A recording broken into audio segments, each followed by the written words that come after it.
75 years की हमारी जो संघर्ष, जो हमें बाबा साहब अम्बेडकर ने देन दी संविधान की, अगर उससे दिक्कत हो रही है तो हम सोचने पे मजबूर हो जाए, क्योंकि अब हमारे बीच में कबीर नहीं आएंगे, हमारे बीच में गुरु नानक नहीं आएंगे, हमारे बीच में ज्योतिबा फुले, बाबा साहब अम्बेडकर नहीं आएंगे, और कोई दूसरा शरद यादव भी पैदा नहीं होगा। ये हम लोगों को ही अपने अंदर ये उम्मीद और ये एक लड़ाई और संघर्ष करने की जो होती है तड़प, वो पैदा करनी पड़ेगी, तभी हम लोग एक राह पकड़ सकते हैं और अपने लोगों के लिए खड़े हो सकते हैं। आज क्यों हमें भीख मांगनी पड़ रही है कि हमें थोड़ा सा इंक्लूड इधर कर लीजिए, थोड़ा सा हमें इंक्लूड कर लीजिए? अरे हम बहुजन हैं, हमारा हक पहले पड़ता है और हम अपने हक की लड़ाई लड़ रहे हैं। ये तो शुक्र मनाइए, हमने बदले को नहीं चुना, हमने बराबरी को चुना।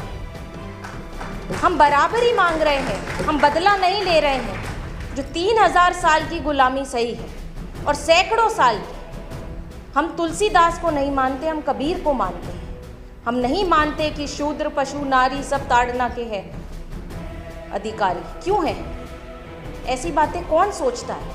हमें गर्व है कि हम शूद्र हैं, और हम हैं शूद्र, हम गर्व से ये बात कहेंगे क्योंकि हमारी संख्या ज़्यादा है। ये डरपोक लोग हैं। प्रोफेसर झा के साथ में निजी समस्या है और वो उसे हम यहाँ डिस्क्लोज नहीं करेंगे, इसलिए हम थोड़ा उन्हें जल्दी बुलाएंगे। और उससे पहले सुहासिनी जी भी घर से अपना कुछ काम छोड़कर आई हैं, वो अपनी बात रखेंगी 2 मिनट में, फिर बात करें।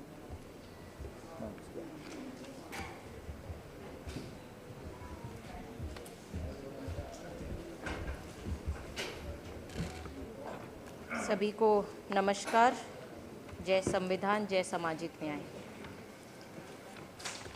आज यहाँ पर मुझे समता संघर्ष, माइक चल रहा है? अच्छा, तेज़ बोलो।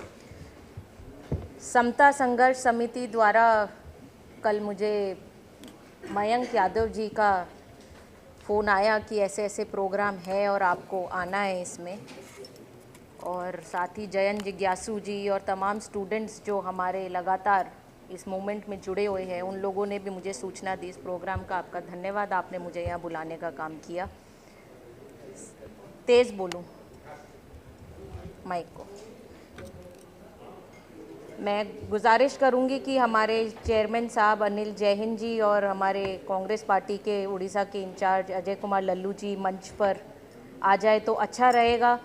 जो अभी चमाड़िया जी ने बोला, डबल फेस नहीं रहेगा, सिंगल फेस में हम लोग यहाँ पर रहेंगे।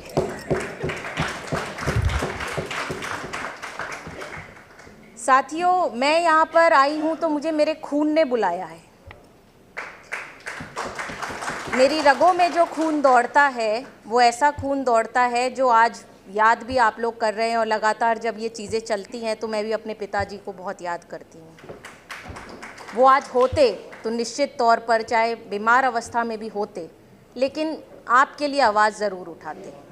लेकिन आज वो नहीं है तो उनकी कमी तो खल रही है। लेकिन हम सब लोग, खाली मैं ही नहीं, हम सब उनके वंश हैं, और हम सब ये प्रयास करते हैं कि उनके विचारों को हम आगे लेकर चले और ये लड़ाई हम अच्छे से लड़े, क्योंकि उनका स्टूडेंट्स से खासकर जो छात्र रहे हैं उनसे खास लगाव रहा है, क्योंकि वो खुद छात्र राजनीति से संघर्ष कर कर यहाँ तक पहुँचे थे। मेरे हिसाब से संसद में उनको 50 साल से ज़्यादा ही हो गए थे, और बतौर सांसद ही वो रहे। उन्होंने कभी इधर उधर दाएं बाएं देखने का काम नहीं किया। तो ऐसी परिस्थितियों में आज जब यहाँ पर यूजीसी का कानून लागू होता है, उसके अंदर ओबीसी को जगह मिलती है, एससी एसटी को जगह मिलती है, बहुत अच्छी बात है। लेकिन साथियों, ये हमें सोचना पड़ेगा कि हमारी जगह के लिए हमें इतना संघर्ष क्यों करना पड़ता है। हम बहुजन हैं, हमारी संख्या ज़्यादा है, संघर्ष उनको करना चाहिए, हमें संघर्ष की ज़रूरत नहीं है। अब आवाज़ पहुंच रही होगी, माइक चालू हो गया। यहाँ पर मेरे से पहले भी वक्ताओं ने बहुत सारी बात रखने का काम किया, मैं उनकी बात बहुत ध्यान से सुन रही थी।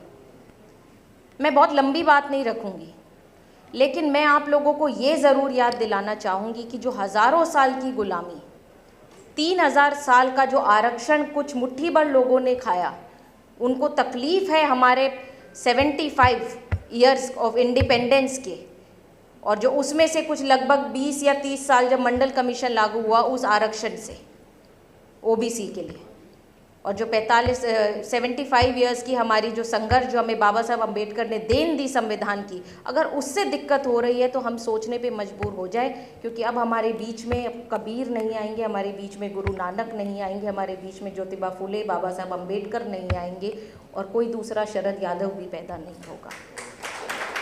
ये हम लोगों को ही अपने अंदर ये उम्मीद और ये एक लड़ाई और संघर्ष करने की जो होती है तड़प, वो पैदा करनी पड़ेगी, तभी हम लोग एक राह पकड़ सकते हैं और अपने लोगों के लिए खड़े हो सकते हैं। आज क्यों हमें भीख मांगनी पड़ रही है कि हमें थोड़ा सा इंक्लूड इधर कर लीजिए, थोड़ा सा हमें इंक्लूड कर लीजिए? अरे हम बहुजन हैं, हमारा हक पहले पड़ता है और हम अपने हक की लड़ाई लड़ रहे हैं।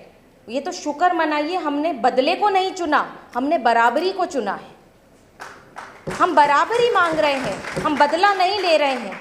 जो 3000 साल की गुलामी सही है और सैकड़ों साल की, हम तुलसीदास को नहीं मानते, हम कबीर को मानते हैं। हम नहीं मानते कि शूद्र पशु नारी सब ताड़ना के हैं अधिकारी। क्यों है ऐसी बातें? कौन सोचता है? हमें गर्व है कि हम शूद्र हैं, और हम हैं शूद्र, हम गर्व से ये बात कहेंगे क्योंकि हमारी संख्या ज़्यादा है। ये डरपोक लोग हैं, ये डरते हैं, ये जातिगत जनगणना भी नहीं करवाएंगे। जातिगत जनगणना में इन्होंने ओबीसी को शामिल भी नहीं किया है। जो फर्स्ट फेज की जनगणना आई है उसके अंदर ओबीसी का सवाल ही गायब कर दिया। हमारे शीर्ष नेतृत्व राहुल गांधी जी, जो हाल ही में, मैं यहाँ पर फिर से कहूँगी कि कांग्रेस पार्टी ने कभी सामाजिक न्याय की बात नहीं करी, लेकिन हमारे न्याय योद्धा राहुल गांधी जी लगातार सामाजिक न्याय का झंडा लेकर चल रहे हैं। और कहीं ना कहीं मैं समझती हूँ, क्योंकि मैंने बहुत करीब से देखा है, उन्होंने ओपन प्लेटफॉर्म पे भी कहा है कि मेरे पिताजी को अपना राजनीतिक गुरु मानते थे।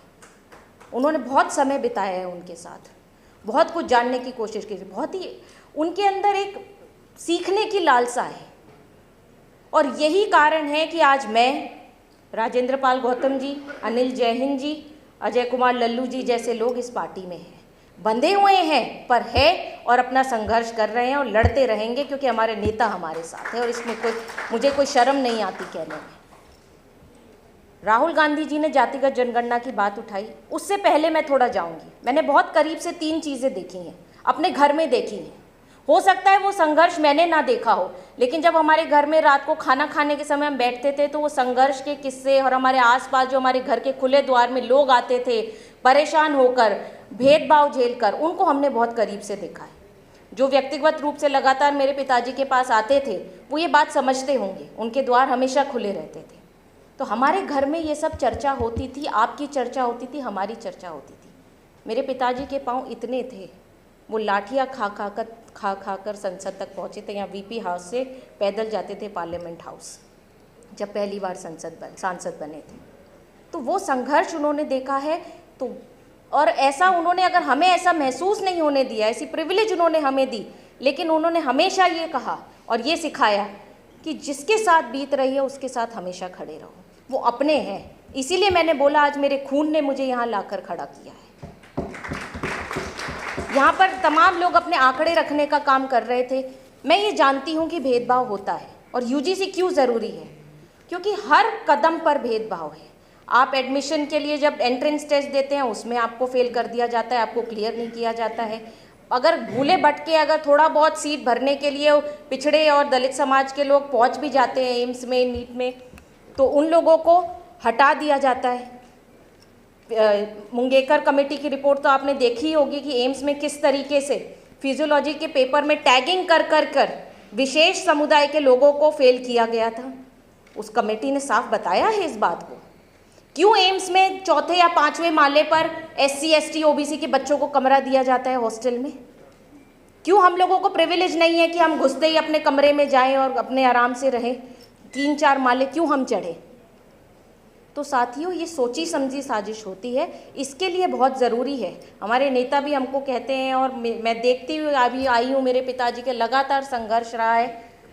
अनिल जैहिंद जी यहाँ पर मौजूद है, उन्होंने साझी विरासत बचाओ, यहाँ पर रत्नाकर जी भी बैठे थे, इन सब लोगों ने मिलकर एक साझी विरासत बचाने की जो मुहिम चलाई थी देश भर में, अब वो समय आ गया है कि अब आप युवा शक्ति भी उसको, और मयंक कितना अच्छा काम कर रहे हैं, उसको आगे लेकर चलने का काम कीजिए, क्योंकि ये आपकी विरासत है और ये अब बचाने का समय आ गया है। इसके बाद आपको मौका नहीं मिलेगा। आज आप लोगों के साथ भेदभाव वो सुनने वाला कोई नहीं है, सुप्रीम कोर्ट में नहीं है, आपकी फैकल्टी नहीं है।